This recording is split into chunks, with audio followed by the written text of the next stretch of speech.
tenga una relación prolongada, larga con la víctima, haya sido su enamorado bastante tiempo, le haya regalado, le haya hecho el cumpleaños, para que sepa que realmente esta niña tenía 14 años. Entonces, evidentemente, en determinados casos habrá problemas normativos del error de tipo, que también tienen una raíz probatoria, ¿no? Porque yo no voy a esperar resolver un error de tipo ni con Yahoo ni con SIM. Tiene que haber alguna prueba a favor o en contra que establezca el mismo. Pero ¿cómo delimito el error de tipo, pues, mis queridos amigos? Haciendo referencias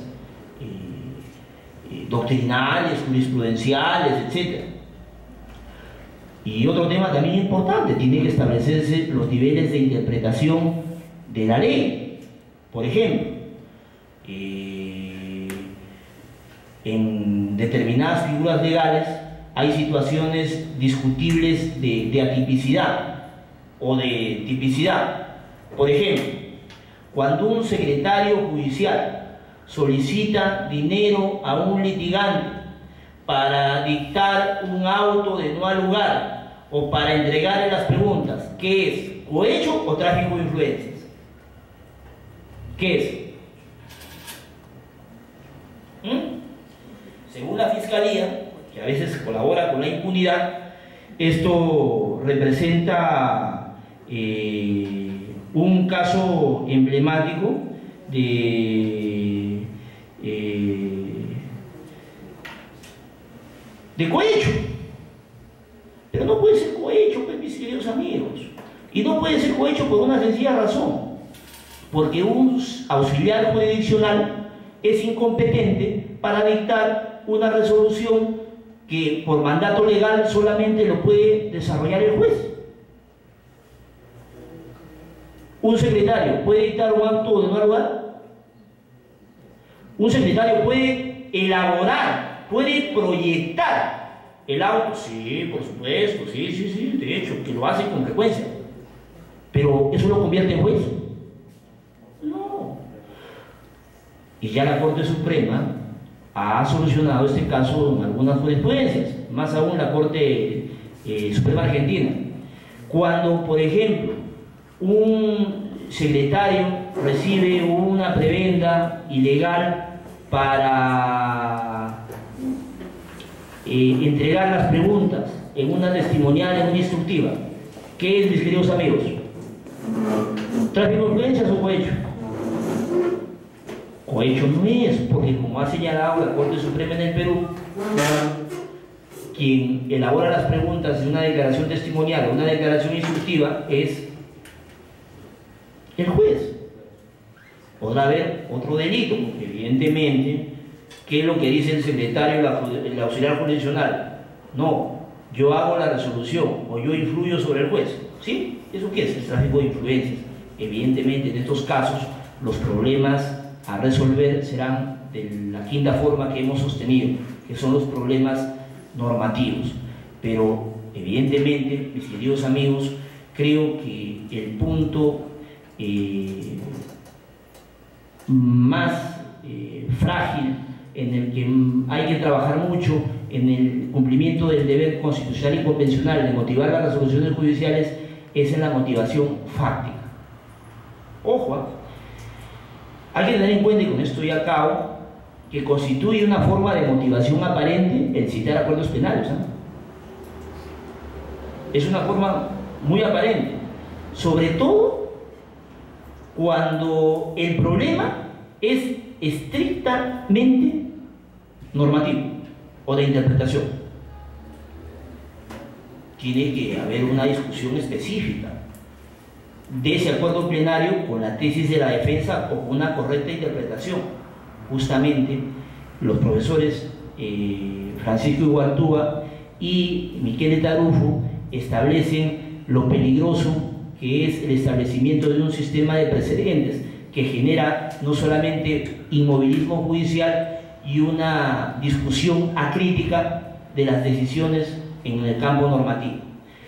Estas cuestiones, mis queridos amigos, todavía, por supuesto, merecen ser desarrolladas, merecen ser tratadas con mayor profundidad, pero como es un tema fundamentalmente práctico, que tiene que ver no con los operadores de justicia, sino con legitimidad del sistema de justicia, espero que sea de su preocupación y nosotros poder seguir investigando. Agradezco su tiempo, su disposición y también la generosa amabilidad de mi querido amigo el doctor Marco Serna, presidente de la Sala Penal Permanente de esta honorable Corte, por habernos invitado. Espero que algo haya servido la charla que hemos dado y que evidentemente sea de algún provecho en su trabajo profesional. Muchas gracias.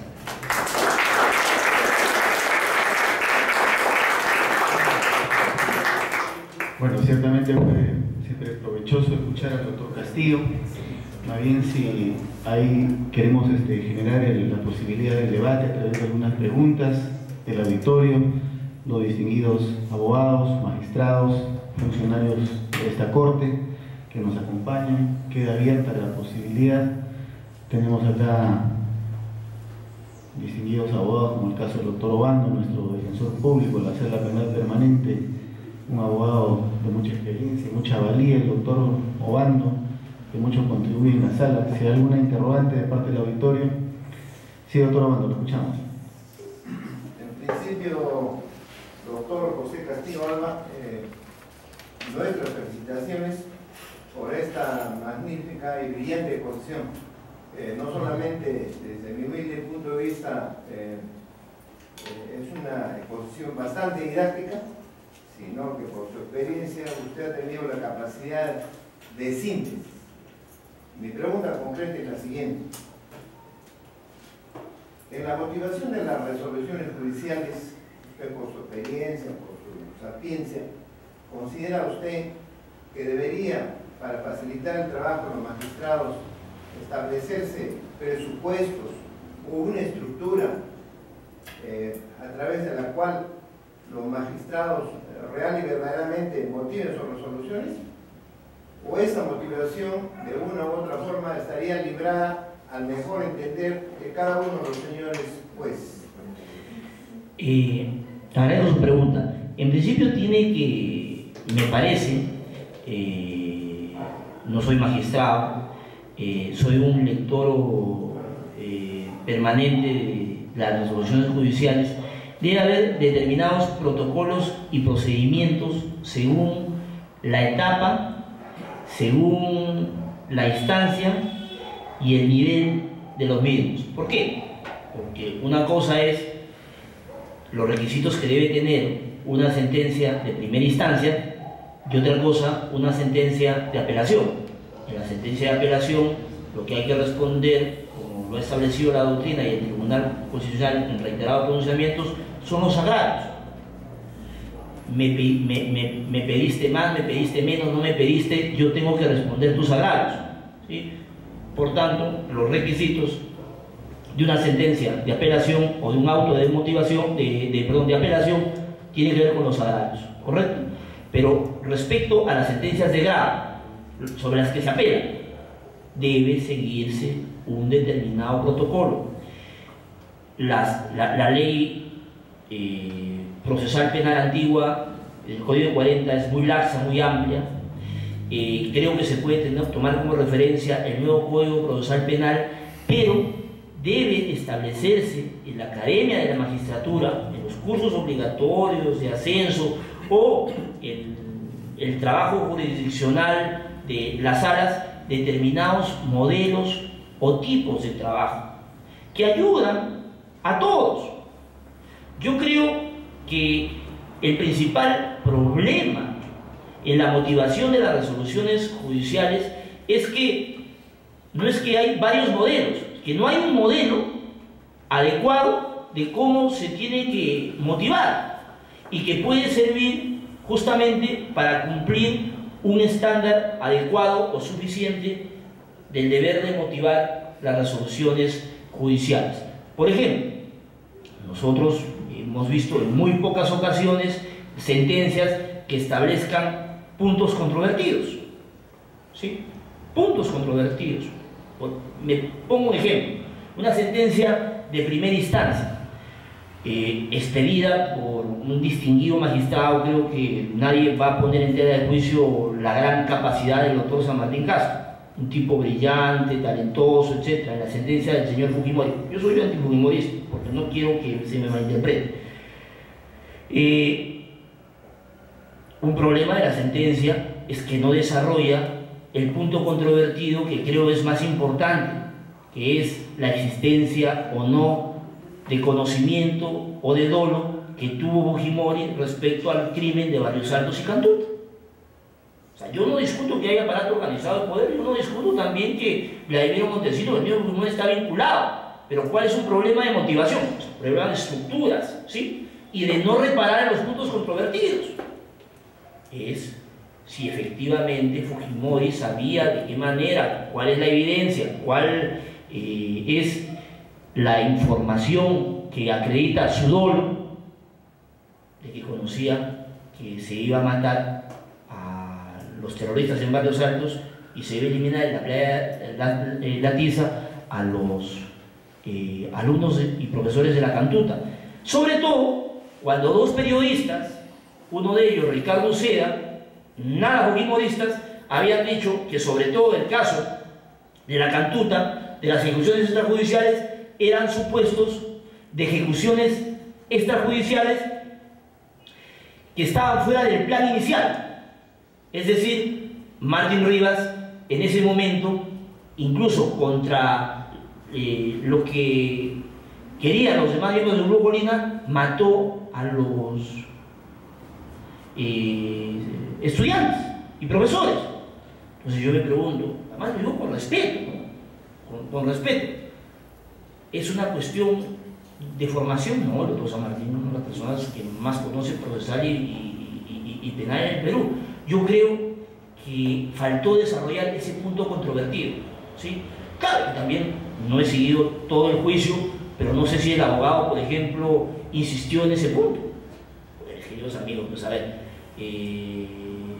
lo más fácil de probar, y es casi una prueba automática, es la existencia de grupos paramilitares, en el caso Barrios Altos, Cantuta, en el caso que se ha juzgado últimamente también en la Corte Suprema por los mismos hechos. El problema ahí era cómo el líder de la organización conocía o sabía los hechos que imputaban, ¿correcto?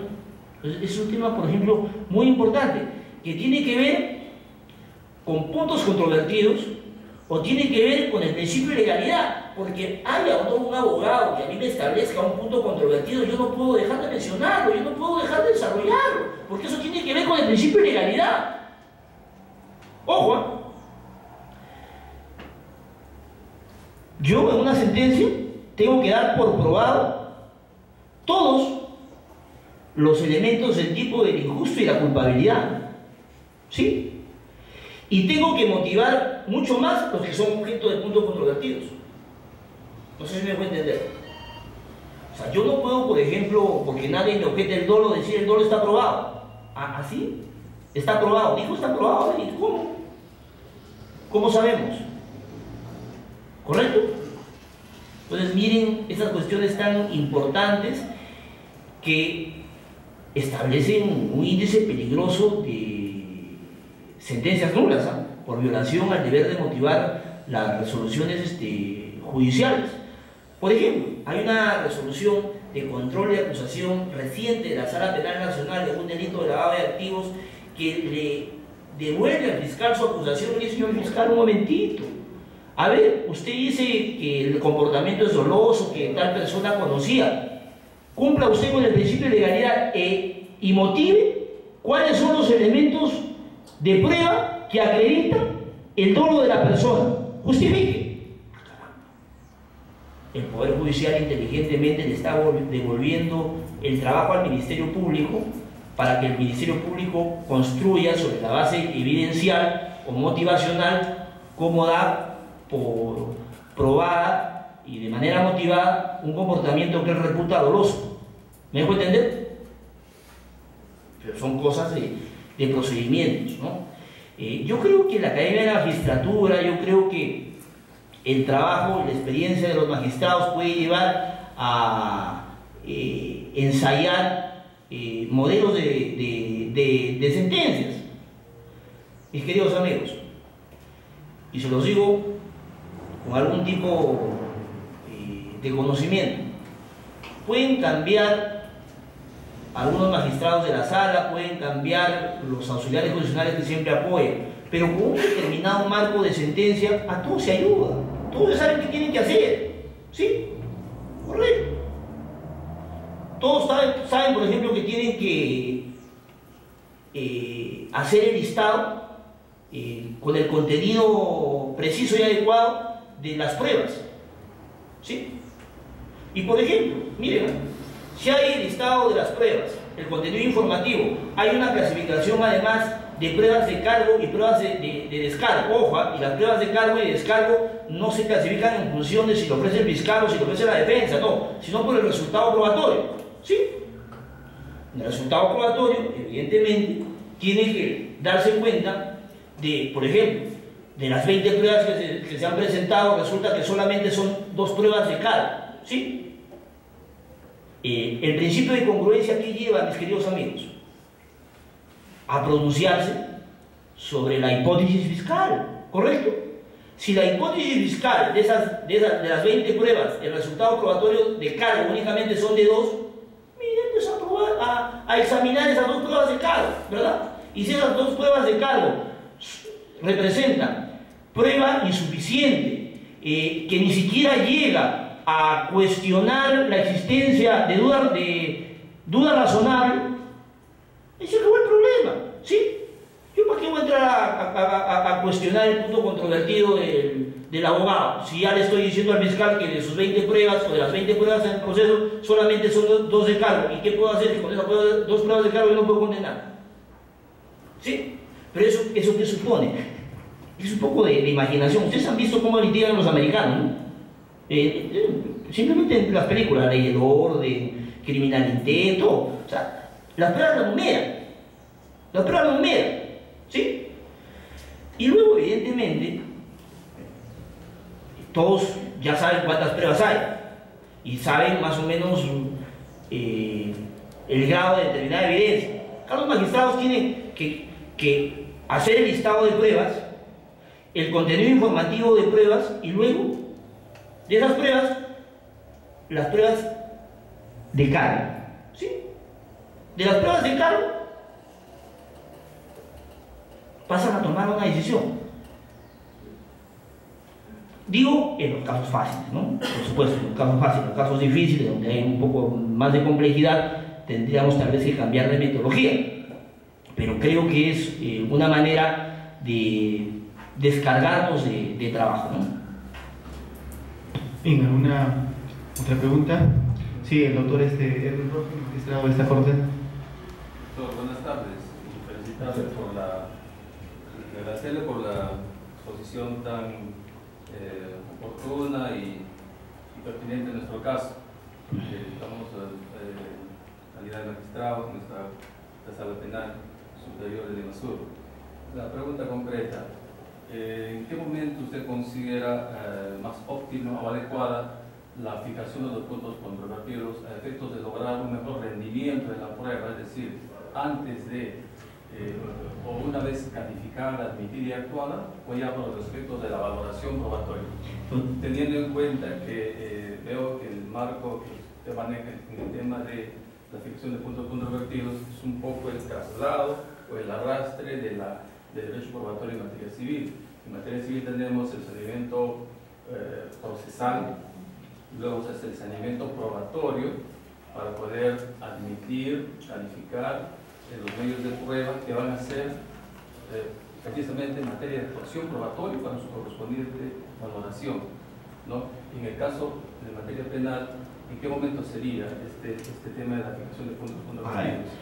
Por otro lado, doctor, adicionaría el tema de que si bien el Ministerio Público tiene la carga de la prueba, ¿cierto?, y el imputado que le pruebe que no tiene derecho a demostrar su inocencia, ¿no sería contraproducente fijar puntos controvertidos teniendo en cuenta que no están, digamos, ambos con pretensiones totalmente distintas? Sería una pregunta. A ver, en principio yo distingo entre problemas y puntos controvertidos. Puede haber no puntos controvertidos alegados por las partes y puede haber sí problemas, ¿correcto? Los problemas, como digo, son problemas de relevancia, problemas de interpretación, de calificación, problemas fácticos o problemas probatorios. Los puntos controvertidos son la sindéresis o el aspecto concreto y específico en el cual se quiere incidir, ¿correcto? La fijación de los puntos controvertidos necesariamente tiene que hacerse en la etapa de los alegatos finales, ¿sí? Porque fijar puntos controvertidos al momento, ojo, y los puntos controvertidos no solamente pueden ser fácticos o probatorios, también pueden ser normativos, ¿no? De interpretación, porque, por ejemplo, desde el punto de vista probatorio, en la fase de admisión, por ejemplo, en juicio oral, ¿correcto? ¿Cómo uno sabe el resultado de la prueba todavía? O sea, fijar un punto controvertido ahí es prematuro. O sea, teoría del caso, muy incipiente. Yo creo que el punto controvertido tiene que ser, si es sobre todo de tipo fáctico probatorio, dispuesto en la parte de los alegatos finales. ¿Sí? ¿Correcto? ¿Alguna otra intervención? Sí, te escuchamos. Voy a ser breve, ante todo, muy agradecido la presencia del doctor y por cuestión de tiempo voy a ser puntual. ¿Puede apartarse un juez de un precedente vinculante? La pregunta es esa, ¿y por qué, si fuera el caso? Gracias. La respuesta igual de concreta que la pregunta, sí puede en la medida que haga una motivación adecuada y justifique las razones de su apartamiento. ¿Sí? Gracias. Bien, si no hubiera alguna otra intervención, aprovechando la presencia del doctor Castillo y de cara un poco a los temas que son muy recurrentes en nuestra corte. La incidencia delictiva aquí en Lima Sur, básicamente en instancias superiores, delitos patrimoniales, robo agravado, tráfico de drogas, micro, a veces agravado por la participación de más de 3, y violación de la libertad sexual. Ya que el doctor Castillo ha aludido a este tema de violación de la libertad sexual, que es muy recurrente, repito, en nuestra corte, yo quisiera un poco trasladarle la preocupación suya, ya que lo he escuchado muy atentamente y creo que de manera muy provechosa, pero hay este acuerdo plenario, creo que es el 1 del 2011, si la memoria no me falla, que se refiere específicamente a la valoración de la prueba en los casos de violación de la libertad sexual. En ese acuerdo plenario, recordará usted, doctor Castillo, la Corte Suprema señala, por ejemplo, que si hay una versión inculpatoria de la víctima, digamos en sede preliminar, hay una versión exculpatoria en sede de investigación procesal, y esa versión exculpatoria se repite en juicio oral, ¿no? En ese precedente vinculante se dice, cuyas autoras principales son la doctora Elvia Barrios y la doctora Inés Villa Bonilla, también por el doctor San Martín, se dice en ese acuerdo plenario que el órgano jurisdiccional está habilitado para valorar la versión inculpatoria en desmedro de la versión exculpatoria, y explica las razones en qué casos. Dice, por ejemplo, ese acuerdo plenario, se lo recordará, doctor, dice ese acuerdo plenario, por ejemplo, que es entendible que la víctima haya cambiado de versión y ahora exculpe, por ejemplo, al padrastro, porque sin duda la versión primigenia de la víctima determinó que el padrastro esté preso y en consecuencia eso afectó el núcleo familiar, porque ante la ausencia del padre no hay quien sostenga al hogar familiar, ¿no es cierto? Y que eso genera una sensación en la víctima y en la madre que llevó a la víctima que declare así, ¿no? Genera una sensación, digamos, de culpa, un estado de culpa, se siente culpable por haber generado esa situación, y entonces en sus versiones posteriores la menor agravia expulsa al acusado. Entonces la Corte Suprema nos dice ahora en este acuerdo plenario hay que darle valor a la versión inculpatoria, porque estas versiones inculpatorias probablemente se han producido visto ese contexto familiar, digamos, por ese estado de sensación de culpa que tiene la víctima. Entonces, yo quisiera un comentario sobre eso. En ese mismo acuerdo plenario se dice también, no es necesario que la víctima vaya a juicio, basta con la versión de la víctima en la Cámara GESE, no tiene por qué usted llevarla ni al juzgado ni a la sala del juzgamiento, basta con la Cámara GESE. Dice sí el acuerdo plenario, lo cual me parece que sí es un avance, lamentablemente acá hubiese sido interesante que estén nuestros amigos fiscales, labor de los fiscales, labor en la que los jueces no tenemos por qué sustituirnos, pero dice, por ejemplo, cosas que no se aplican, que en todo caso pues, puede pedir la visualización de esa entrevista en la Cámara GESE. En el juicio, hacer la visualización para de ese modo, en vía de oralización, en este caso visualización, introducir como prueba incorporada la declaración de la menor en la Cámara GESE. Entonces, eso se señala en el acuerdo plenario. Y sin duda en los delitos sexuales es un tema central, porque como sabemos nosotros, son procesos penales que básicamente se estructuran en función de la versión de la víctima y no hay más prueba. La Corte Suprema dice, pero si eso se corrobora con la pericia psicológica que dice que la menor sufre estresor sexual como consecuencia del acto sexual abusivo, entonces prueba corroborando. Entonces yo creo que ese acuerdo plenario, que es un tema del día a día en nuestra Corte, le comento, porque estamos todos los días. Ahora nomás estábamos discutiendo el caso del cuartelero, por ejemplo, acá con los colegas de la sala, ¿no es cierto? El cuartelero que sube a la habitación de la pareja ante la ausencia del varón, la puerta entreabierta, el cuartelero mira a la fémina que está desnuda y que le dice que según estaba en estado de inconsciencia porque estaba ebria, le dice que lo invita a pasar. Entonces el cuartelero, pues, ante la invitación, accede a la invitación, sostiene relaciones sexuales y resulta que después la señorita dice pues que abusó sexualmente de ella, ¿no es cierto? Entonces error, ahí cómo fue el error. Pero bueno, doctor, lo que quería es que nosotros frecuentemente tenemos estos delitos sexuales. Nos preocupa ese acuerdo plenario, la aplicación pragmática en el día a día, o sea, deliberar y optar por la aplicación así a rajatabla del acuerdo plenario, ¿no es cierto? Matizarlo con interpretaciones probatorias, porque el tema básicamente es probatorio, como bien usted dice, pues acá no hay que discutir tanto bien jurídico, el tema concreto, prueba. Si la prueba nos conduce o no a la condena, o nos conduce inevitablemente a la absolución. Quisiera finalizar con eso, doctor Castillo, abusando de su generosidad. No, al contrario, doctor. Yo creo que en principio una posición no la mantengo en solitario, pero he sido tal vez, si no el primero, uno de los primeros en mantener. Yo creo que los acuerdos plenarios tienen problemas de legalidad y de constitucionalidad. El artículo 116 del Código de la Ley Orgánica del Poder Judicial no autoriza que la Corte Suprema de acuerdos plenarios bajo el ropaje de precedentes vinculantes. Los precedentes vinculantes suponen una discrepancia de criterio en el ejercicio de la función jurisdiccional entre dos salas de la Corte Suprema, o criterios que una sala, cuando aplique el derecho, fija las posiciones de interpretación del caso. Pero acá la Corte Suprema está llevando a que determinadas posiciones dogmáticas, académicas, tengan el ropaje de una decisión judicial